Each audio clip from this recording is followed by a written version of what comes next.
Olá, querido paroquiano virtual, seja muito bem-vindo ao nosso canal. Então hoje nós vamos falar sobre a conversão. A conversão não é uma coisa que se dá de uma hora para outra, ela possui etapas. Qual seria a etapa em que você se encontra? Talvez você já tenha escutado falar a seguinte frase: fulano se converteu. Foi para um retiro, foi para um encontro, assistiu um vídeo do Padre Leonardo, enfim, se converteu. Era muito pecador, blasfemava, bebia cachaça, sei lá o que fazia, e agora vai para a missa todo domingo, se converteu. Será que é assim? Eu vou explicar para você. Na nossa vida espiritual existem 3 etapas. Eu estou resumindo, assim, é um resumo que eu estou fazendo. É claro que o assunto é muito mais profundo, né? Os grandes mestres da vida espiritual, especialmente Santa Teresa, mas muitos padres, muitos livros podem dar outras classificações mais profundas, mais bem elaboradas. Mas como você sabe, né? Eu gosto de explicar as coisas de forma mais simples, mais acessível.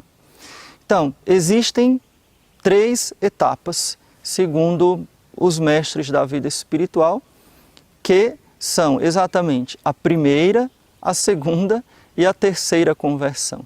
O que seria a primeira conversão? A primeira conversão é quando a pessoa passa a acreditar em Deus, acreditar piamente, né, firmemente naquilo que ensina a Santa Igreja, a revelação dada por Jesus e deixada para a sua Santa Igreja, e abandona a amizade com o pecado grave. Por que eu estou falando isso? Porque muitas vezes no início da conversão a pessoa ainda cai em pecados graves, por fraqueza, por vício, né, porque não sustenta algumas tentações, mas não significa que ela não teve a primeira conversão. Porém, ela não é mais amiga do pecado. O que significa ser amigo do pecado? É aquele pecado que eu faço, eu gosto e não me arrependo. Eu dou desculpas para mim mesmo, é o meu jeito, ou então outras desculpas físicas, emocionais, psicológicas, né? Por exemplo, estou cansado, não vou para a missa hoje, estou enjoado, não vou rezar, não faz mal mentir, então essas coisas. Então, a primeira conversão é quando a pessoa abandona a amizade com o pecado grave e passa a seguir os ensinamentos da Igreja. Talvez você tenha pensado que a pessoa já era santa porque ela vai para a missa todo domingo, porque ela, sei lá, não faz mais as falcatruas que fazia antes, né? Não engana mais outras pessoas. Não. Ela apenas passou pela primeira conversão. Então você pode me perguntar: padre, mas se a pessoa não vai à missa todos os domingos, ela não é convertida, mesmo que ela crê em Jesus, que ela tenha fé, que ela batize seus filhos na igreja, que ela faça a primeira comunhão de seus filhos, que ela, sei lá, procure ter uma vida reta, essa pessoa ainda não é convertida? Não, não é.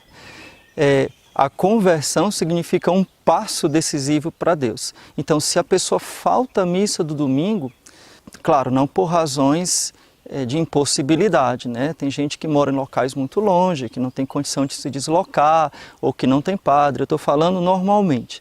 Então, se a pessoa normalmente não cumpre com um preceito básico da nossa religião, ela não é convertida. Então, a primeira conversão supõe essa adesão a Jesus e essa renúncia ao pecado grave. Então, a pessoa começou a vida da graça quando toma essa decisão e abandona a amizade com o pecado. Deseja renunciar de todo o coração a ofender gravemente a Deus. Lembrando que o pecado grave é aquilo que nos priva da graça e que nos faz merecer o inferno. Depois da primeira conversão, vem uma etapa além, que é a segunda conversão. É aquele momento em que, tocado pela graça de Deus, eu desejo escolher o melhor. Eu desejo abandonar não somente o pecado, a possibilidade de ir para o inferno com o pecado mortal, mas por amor a Deus, eu desejo não ofendê-lo nas pequenas coisas. Então já é a busca da perfeição. O cristão que passa pela segunda conversão é aquele que busca desenvolver as virtudes, ele deseja ser santo, então ele luta contra as imperfeições, ele se esmera na caridade, então ele deseja amar o próximo, deseja fazer o bem ao outro, deseja muito mais do que simplesmente ficar quites com Deus, mas quer nas pequenas coisas do seu dia a dia amar nosso Senhor, mesmo naquelas coisas que não são obrigatórias. Eu quero amar a Deus, eu quero servir a nosso Senhor.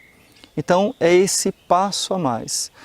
Nesse momento eu identifico que existe um perigo, né? Nessa passagem da primeira para a segunda conversão. Na primeira conversão eu diria que a pessoa encontra a luz da verdade, fica muito feliz, né? E como que cheguei em casa, né? Agora eu sei qual é o meu lugar, eu sei que aqui é o meu lugar, a Santa Igreja Católica, seguir nosso Senhor Jesus Cristo, estudar o catecismo, seguir o Evangelho. Na segunda conversão ocorre um perigo. Qual é o perigo? De algumas tentações, porque o demônio obviamente vai sempre nos tentar, né, para nos tirar de Deus. Então, se na primeira conversão a tentação é a resistência por abandonar o pecado grave, nossa, você vai deixar isso, você não vai ser feliz, né? Como é que você vai viver sem isso, sem aquilo, né?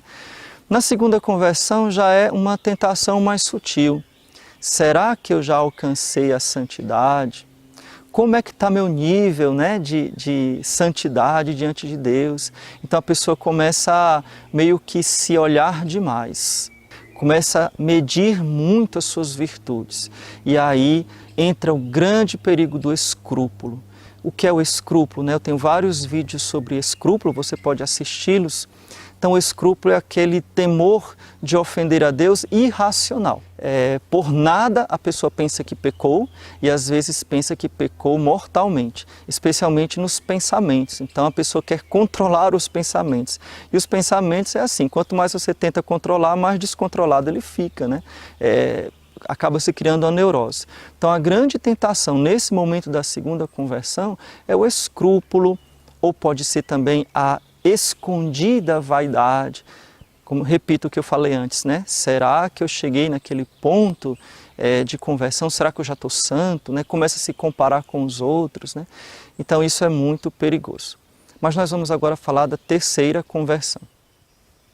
Então, fazendo um resumo, você que está me acompanhando. Na primeira conversão, eu abandono o pecado grave, passo a seguir Jesus de modo radical, né? De modo firme, constante.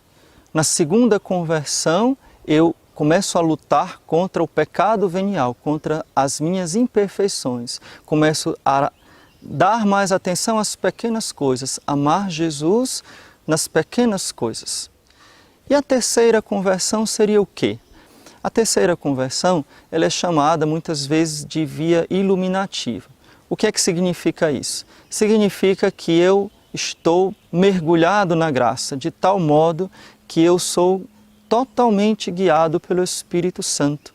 Nosso Senhor me ilumina, o Espírito de Deus me ilumina, o Espírito de Deus me conduz para uma santidade muito profunda. É a via dos santos, que é o nosso desejo. O desejo de todos nós é sermos santos, de acordo com a nossa vocação, de acordo com o nosso estado de vida, de acordo com aquilo que Deus pede de nós. Se a primeira conversão é abandonar o pecado grave, a segunda conversão é abandonar o pecado venial, a terceira conversão é escolher o mais perfeito.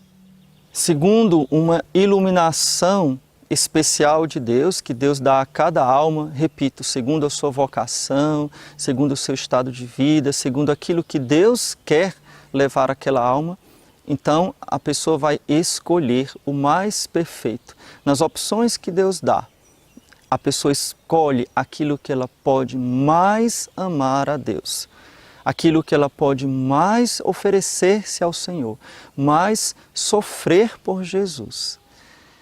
Muitas vezes, nos vídeos que eu faço aqui no nosso canal, e eu queria explicar isso porque eu vejo algumas dificuldades de entendimento em alguns vídeos. eu não estou fazendo vídeos para quem não está na primeira conversão, né? Para quem não começou a primeira conversão. Talvez até aquela pessoa que não é muito convertida, ela nem gosta muito dos assuntos ou de alguns assuntos que eu trato aqui, porque eu já estou supondo que você ama Jesus e que você abandonou o pecado mortal. E algumas vezes eu faço também comentários para aquelas pessoas que querem uma vida mais perfeita, ou seja, que estão na segunda conversão. Aquelas pessoas que querem abandonar o pecado venial. Aquelas pessoas que desejam uma vida de maior caridade para com o próximo e para com Deus, obviamente, em primeiro lugar, né?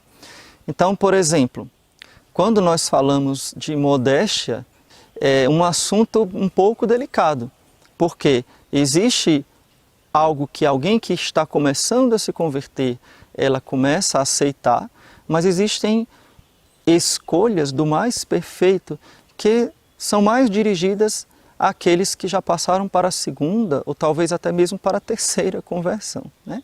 Então, escolher o mais perfeito, escolher amar mais a Deus. Então, muitas vezes eu já escutei, eu já li, né, esses comentários, mas o que é que tem? Deus não vai me mandar para o inferno por causa disso, né? E aí fala alguma coisa relacionada à modéstia ou à castidade, etc. De fato, Deus não vai te mandar para o inferno por uma coisa pequena, mas o nosso desejo não é evitar o inferno, o nosso desejo é evitar o purgatório, e o nosso desejo é dar para Deus o melhor que eu tenho, o máximo que eu tenho.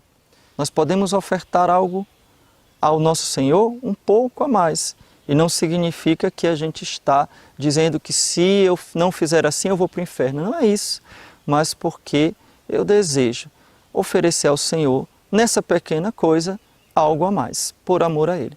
Somente isso. Então, no meu dia a dia eu faço assim. No seu dia a dia, você pode decidir oferecer mais a Nosso Senhor. Não é simplesmente porque você tem medo de ir para o inferno. É porque você quer amar mais a Deus. Que Nosso Senhor nos ilumine, que possa nos levar à santidade que Ele deseja.